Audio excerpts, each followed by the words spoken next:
Welcome to our concept booster classes. Today's our topic is fundamental rights, जो कि class 8th, 9th और NTSC exams के लिए important है. डियर स्टूडेंट्स, अगर आप देखें, आपने जहाँ तक स्टडी की है फंडामेंटल राइट्स के बारे में आपने पढ़ा होगा कि ये गिवन बाय कॉन्स्टिट्यूशन होते हैं. भारत का संविधान हो या दुनिया का कोई भी कॉन्स्टिट्यूशन हो, वो अपने सिटीजन्स को कुछ राइट्स देता है, लीगल राइट्स देता है, जो सभी कॉन्स्टिट्यूशंस में दिए गए होते हैं. अब इसकी डेफिनेशंस क्या होती है? डेफिनेशन से पहले आपने 3 वर्ड सुने होंगे: राइट्स, ह्यूमन राइट्स और एक फंडामेंटल राइट्स. ये तीनों एक दूसरे से एकदम ही डिफरेंस है. राइट्स सिंगलली, जिसको हम हिंदी ट्रांसलेट करें अधिकार कह सकते हैं. राइट्स एंड ड्यूटीज एक साथ चलती हैं. ह्यूमन राइट्स, जिसे हम हिंदी में मानव के अधिकार, ह्यूमन राइट्स कहते हैं. और फंडामेंटल राइट्स, जिसकी डेफिनेशन हम पढ़ रहे हैं. Fundamental rights are essential human rights that are offered to every citizen. किसी भी देश में कानून के द्वारा सभी नागरिकों को दिए जाने वाले अधिकार क्या कहलाते हैं? फंडामेंटल राइट्स कहलाते हैं. यहां ध्यान दे डियर स्टूडेंट्स, जो फंडामेंटल राइट्स दिए जाते हैं उनमें कास्ट, जेंडर, इनके बिहाफ पर कोई डिफरेंस नहीं किया जाता. जैसे कि हमारा भारत देश है, we all know that our country gave us 6 fundamental rights. We all know that our country give us 6 fundamental rights. और ये किसी व्यक्ति विशेष को नहीं दिए गए हैं. All those 6 fundamental rights are given to 131 crore of our population. 131 crore की जनसंख्या के लिए ये है, ना किसी जाति के लिए, ना किसी धर्म के लिए, ना किसी जेंडर के लिए. यानी those rights are equal for all the citizen of the country. और ये लीगल राइट्स हैं. इनकी गारंटी कौन देता है? जैसे हम बैंक से लोन लेते हैं तो गारंटर होता है ना, वैसे ही इन 6 फंडामेंटल राइट्स के लिए जो गारंटर है वो हमारे देश का संविधान है. The Indian constitution provide guarantee about these 6 fundamental rights. मैं इन फंडामेंटल राइट्स की चर्चा करूं उससे पहले मैं चाहता हूं कि आप ह्यूमन राइट्स को समझें. ह्यूमन राइट्स और फंडामेंटल राइट्स में अंतर क्या होता है? देखिए, human rights as we know that it is related to every human. और ये एवरी ह्यूमन कहां होगा? दुनिया के किसी भी कोने में चला जाए. बीइंग ए ह्यूमन, अगर मैं किसी भी दुनिया के कोने में जा रहा हूं तो वहां मेरे कुछ राइट्स होंगे जो मुझे मिलेंगे, जिसे मानव अधिकार कहते हैं. Being a human I can use those rights. But fundamental rights की एक लिमिटेशन होती है. फंडामेंटल राइट्स की लिमिटेशन क्या है? कि ये नेशंस की जियोग्राफिकल बाउंड्री तक ही मिलेंगे. ये जो 6 फंडामेंटल राइट्स है, अगर ये मुझे कब तक मैं इनका यूज कर सकता हूं? जब तक मैं भारत की बाउंड्री में हूं. अगर मैं यूएसए चला गया तो मैं नहीं कह सकता I have right to freedom, I have right to equality, I have right against exploitation, I have right freedom of religion. मैं नहीं कह सकता, because those rights are guaranteed by our constitution, not USA constitution. तो human rights में और fundamental rights में basic difference होता है. अब अगर हम बात करें, हम सभी जानते हैं there are 6 fundamental rights. There are 6 fundamental rights. सबसे पहले हम बात करेंगे राइट टू इक्वलिटी की. इक्वलिटी का सीधा सीधा अर्थ क्या होता है? समानता.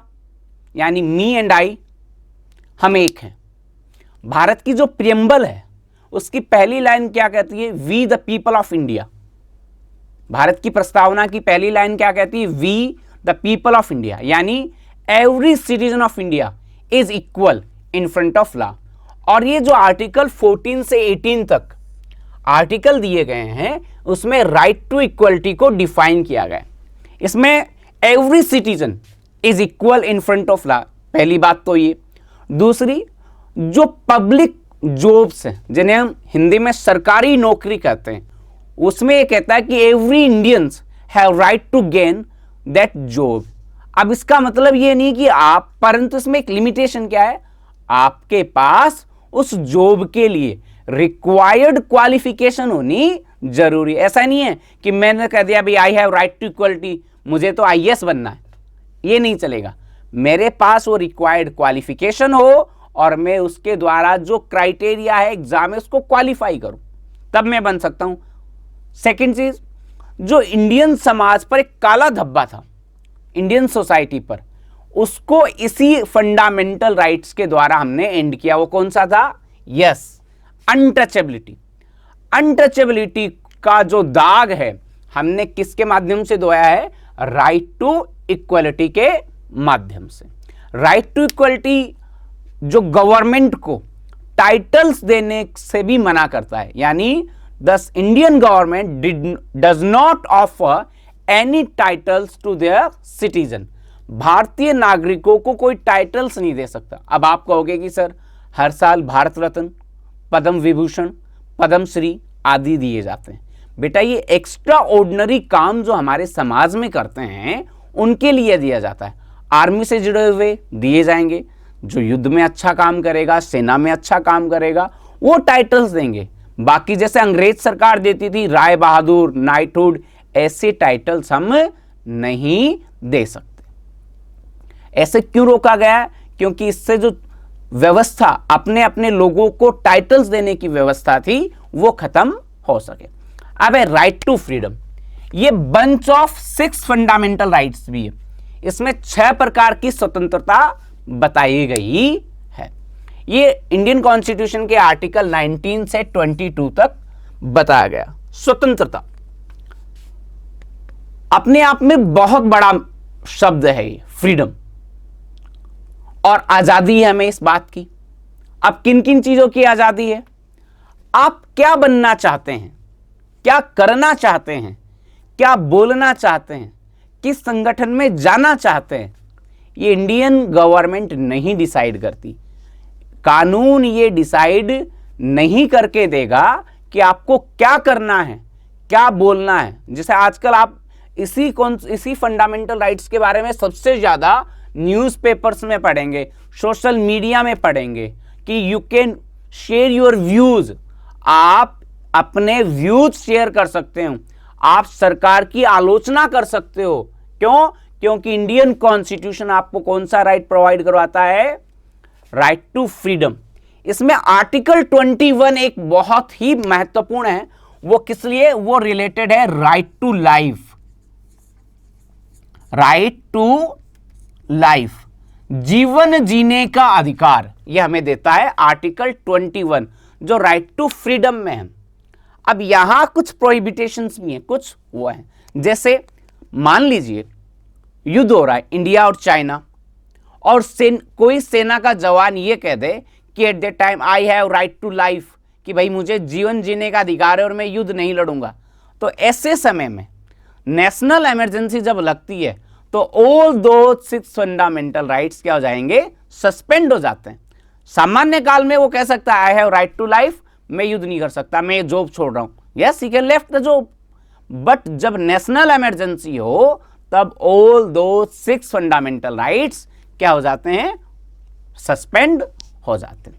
राइट अगेंस्ट, अगला है राइट अगेंस्ट एक्सप्लॉयटेशन, शोषण के विरुद्ध अधिकार।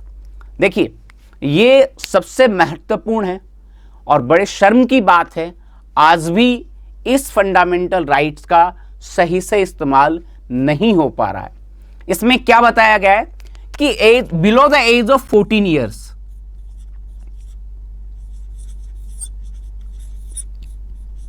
14 साल से कम के बच्चे कहीं जॉब नहीं कर पाएंगे। परंतु हम ये जानते हैं कि जब भी हम कहीं घूमने के लिए जाते हैं, किसी रेस्टोरेंट पर चाय पीते हैं, कहीं थड़ी पर रुकते हैं, छोटी मोटी दुकानों पर देखते हैं, बहुत छोटे छोटे बच्चे वहाँ आपके लिए चाय लेके आ रहे हैं, पानी पिला रहे हैं।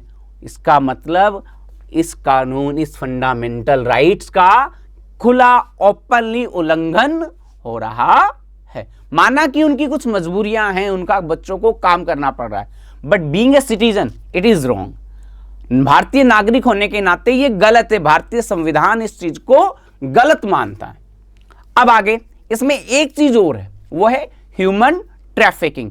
ह्यूमन ट्रैफिकिंग का मतलब होता है मानव व्यापार, यानी जैसे आपने देखा होगा वी हैव जेंडर गैप, हमारे देश में जेंडर गैप है महिलाओं और पुरुषों में। तो कई स्टेट है, राजस्थान, हरियाणा, यहाँ तो बहुत ज़्यादा, और यहाँ के कुछ लोग नॉर्थ ईस्ट से क्या है, पैसे देकर बहुएं लेके आते हैं, यानी वाइफ्स। तो इट इज इलीगल प्रैक्टिस। ये क्या है, इलीगल प्रैक्टिस है आर्टिकल 24 के तहत। अब हम बात करते हैं right to freedom of religion. स्वतंत्रता तो है ही हमें हर चीज की, और इंडिया एक ऐसा मुल्क है हमारा जो हमें देश में धार्मिक स्वतंत्रता देता है। We know that India is a secular state. India क्या है, सेकुलर स्टेट है। इस सेकुलर स्टेट का मतलब क्या हुआ, that Indian constitution does not promote any religion as their official religion या एज देयर स्टेट रिलीजन। भारतीय संविधान किसी भी धर्म को, चाहे वो हिंदू हो, मुस्लिम हो, सिख हो, ईसाई हो, जैन हो, पारसी हो, बौद्ध हो, किसी को भी स्टेट रिलीजन का दर्जा नहीं देता। यानी in the I of Indian constitution, Bharat के संविधान की नजर में हर धर्म बराबर है, चाहे वो हिंदू, मुस्लिम, सिख, ईसाई। भारतीय कॉन्स्टिट्यूशन की नजर में गीता, कुरान, बाइबल, गुरु ग्रंथ साहिब, चारों की वैल्यू जो है बराबर है। अब इसमें एक चीज ध्यान देना कि यहां यदि व्यक्ति चाहे तो वह किसी भी धर्म को फॉलो कर सकता है, गवर्नमेंट और कानून उसको डिनाय नहीं कर सकते। गवर्नमेंट और कानून उसको क्या नहीं कर सकते, डिनाय नहीं कर सकते। Next, cultural and educational rights. Cultural and educational, सांस्कृतिक और शैक्षणिक अधिकार। देखिए, जब हम कोई प्रोग्राम करते हैं, आए हुए गेस्ट को बुके से वेलकम करते हैं, और बुके कब अच्छा बनता है, जब उसमें बहुत डिफरेंट टाइप के ब्यूटीफुल फ्लावर हो, तभी बुके अच्छा बनेगा। वैसे ही हमारा हिंदुस्तान दुनिया का सबसे खूबसूरत देश क्यों है, उसकी एक वजह है कि हमारे लोगों में कल्चर और एजुकेशन, कल्चर अलग अलग है। राजस्थान का कल्चर अलग, हरियाणा का अलग, आप कश्मीर में चले जाए वहां का कल्चर अलग, तमिलनाडु का अलग, तो आसाम का अलग है, और गुजरात का अलग है। तो ये वेरियस कल्चर है ना, भारत की खूबसूरती है। और इसी खूबसूरती को बनाए रखने के लिए इंडियन कॉन्स्टिट्यूशन मेकर्स ने कल्चरल एंड एजुकेशनल राइट्स दिए हैं माइनॉरिटीज को। अब यहां माइनॉरिटीज का अर्थ से क्या है, माइनॉरिटीज का मतलब है जो क्या हो, जिनकी संख्या कम हो, और संख्या कम किसकी है, on the behalf of religion, मुस्लिम, सिख, पारसी, जैन, बौद्धिज्म, इनकी संख्या कम है। और लैंग्वेज के बिहाफ पर भी, आपके कल्चर के बिहाफ पे भी और रिलीजन के बिहाफ पे भी, जिस आधार पर आप माइनॉरिटीज हो, they can preserve their culture and established their own educational rights. अब इसमें एक राइट और है जो आर्टिकल, स्पेशली मैं बता रहा हूं आपको, आर्टिकल 31। ये जो आर्टिकल है ना, स्पेशली आर्टिकल 31, आपने पढ़ा होगा कि ओरिजिनल कॉन्स्टिट्यूशन में there are 7 fundamental rights. There are 7 fundamental rights. 7वां फंडामेंटल राइट्स क्या था, राइट टू प्रॉपर्टी। 7th कौन सा था, राइट टू प्रॉपर्टी, संपत्ति का अधिकार, आपका 7th फंडामेंटल राइट्स था, राइट टू प्रॉपर्टी। अब इसको श्रीमती इंदिरा गांधी ने 1976 में रिमूव कर दिया। कब रिमूव किया? 1976 में। Removed by Shrimati Indira Gandhi by the 42nd amendment act. कौन से एक्ट के द्वारा? 42nd अमेंडमेंट एक्ट के द्वारा। ये कब हुआ? 1976 में ये हुआ। और इसको क्या बना दिया गया? फंडामेंटल राइट से क्या कर दिया गया? एक लीगल राइट बना दिया गया। अब लास्ट, अब है हमारा अंतिम फंडामेंटल राइट्स। देखिए ध्यान दे बच्चों, राइट्स टू कॉन्स्टिट्यूशनल रेमिडीज। यदि ये पांचों फंडामेंटल राइट्स इसका कोई रोक रहा है, ओबे नहीं, आपको राइट टू इक्वलिटी में दिक्कत आ रही है, फ्रीडम में आ रही है, अगेंस्ट एक्सप्लॉयटेशन में आ रही है, फ्रीडम ऑफ रिलीजन में आ रही है, कल्चरल एंड एजुकेशनल राइट्स में आ रही है, तो आपके पास एक ऐसा राइट्स भी है जिसके तहत आप सुप्रीम कोर्ट में जा सकते हो, जिसके तहत आप सुप्रीम कोर्ट में जा सकते हो। और वो कौन सा है? Right to constitutional remedies. और ये जो राइट है ना आपका, राइट टू कॉन्स्टिट्यूशनल रेमिडीज, ये जो राइट है आपका, वो आपको क्या देता है? जुडिशरी को ये राइट्स देता है, जो न्यायपालिका है उसको ये राइट्स देता है कि वह आपके राइट्स की सिक्योरिटी करे। इसीलिए इसको security guards of our fundamental rights भी कहा जाता है। वी नो दैट प्रियम्बल जो है ना, हमारी प्रियम्बल, वो क्या है? हमारी प्रियम्बल क्या है? Heart and soul of the constitution है। वी ऑल नो दैट, हम सबको पता है कि preamble is the heart and soul. But जो डॉक्टर बी आर अंबेडकर है, डॉक्टर बी आर अंबेडकर है, कौन है doctor B R Ambedkar? Yes, very good, father of Indian constitution, father of Indian constitution. One more point is, yes, drafting committee के chairman, जिन्हें हम father of Indian constitution कहते हैं, उन्होंने हार्ट एंड सोल, ध्यान देना बेटा, हार्ट एंड सोल किसको कहा है? राइट टू कॉन्स्टिट्यूशनल रेमिडीज को, स्पेशली आर्टिकल 32 को। अब यहां बड़ा इंपॉर्टेंट क्वेश्चन एनटीएससी के लिए रह जाता है। कॉन्स्टिट्यूशन के लिए तो कौन है? प्रियम्बल है, heart and soul. But according to B R Ambedkar कौन है?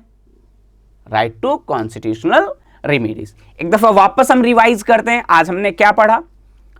फंडामेंटल राइट्स की डेफिनेशन और how many fundamental rights we have. आपको ये वीडियो अगर पसंद आए तो हमारे YouTube चैनल जीवेम ऑनलाइन को सब्सक्राइब कीजिए, जो बेल आइकन है उसको प्रेस कीजिए, जिससे कि अपलोड होने वाले वीडियो की नोटिफिकेशन आपको पहुंचे और आप हमारे कोई भी वीडियो को मिस नहीं करें।